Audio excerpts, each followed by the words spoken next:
Урматтуу мекендештерим, кеше түнү айрым саясий күчтөр мамлекеттик бийликти мыйзамсыз тартып алуу аракетин жасашты. Шайлоону шылтоо кылып, коомдук тартипти одоно бузушту. Шаар тургундарынын тынч жашоосуна бүлүк салышты.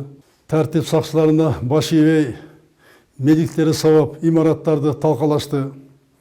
Кан төгүлбесин, бир да жарандын өмүрүнө коркунуч келбесин деп күч органдарына ок чыгарбага деп буйрук бердим. Азыркы учурга чейин кырдаалы курчутпоо үчүн мүмкүн болгон чаралардын баарын жасадык. Мамлекеттин тынчтыгы, коомдун стабилдүүлүгү ар кандай депутаттык мандаттан бийик. Мен Борбордук шайлоо комиссиясына мыйзам бузууларды телевизилдеп, зарыл болсо шайлоонун жыйынтыгын жокко чыгарууну сунуш кылдым.